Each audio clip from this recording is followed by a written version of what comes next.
I'm Dr. James Nickman of the New York State Health Foundation.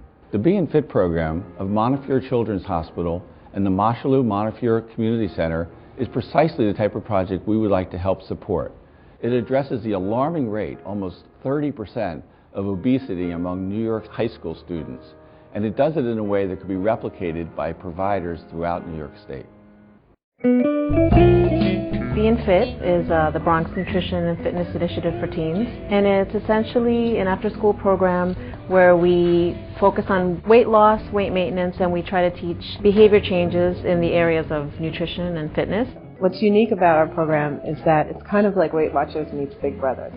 And so we provide nutrition workshops, classes on how to change your behaviors, and exercise classes.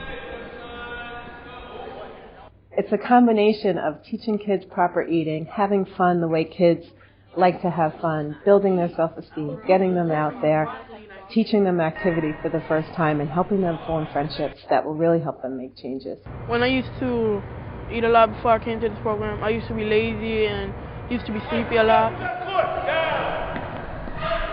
What most people don't really realize is that a lot of adolescents who are overweight have some significant medical problems. We're seeing more hospitalizations related to hypertension, uncontrolled hypertension, type 2 diabetes, asthma, which is getting worse related to obesity, orthopedic problems directly related to obesity, hypercholesterolemia, liver problems, and kidney problems. A lot of these kids are depressed, suffer from low self-esteem, do not engage in many of the social behaviors that other teenagers who do not have a weight problem do. It is tough going through high school and being picked on and being called names and so on and so forth.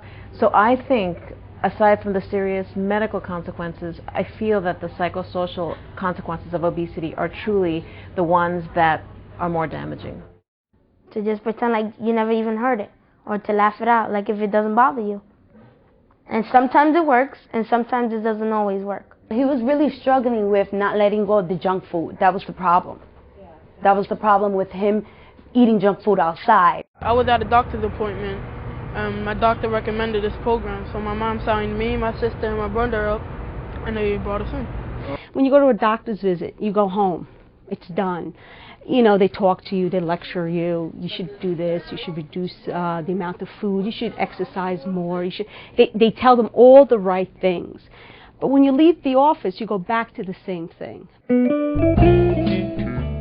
We definitely need the medical perspective, there's no question. We need the nutritionist, we need the social worker, we need the physician. But we also need a community-based organization that allows the kids to really feel a part of. So I went out and I started playing soccer. I joined the volleyball team, the tennis team, and now I'm actually on my wrestling team in school. So what we offer here is an opportunity to do all those things in a fun way, and you don't even realize you're doing exactly what the physician's asking you to do.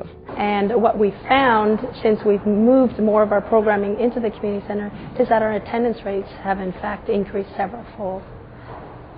And I think that's what's so magical about combining the two disciplines. It helped me and it helped a lot of kids, because I see kids come one day and then they show up every day. Kids are showing up. They're sitting on the step, they're waiting for us. In fact, they're here before the workers. Who waits for a weight loss program? The kids are sitting there, they're so excited to be there. How do you measure that? I mean, that's success. Since I started the program, I lost about 38 pounds total in 7 months. So I'm really, really happy about that.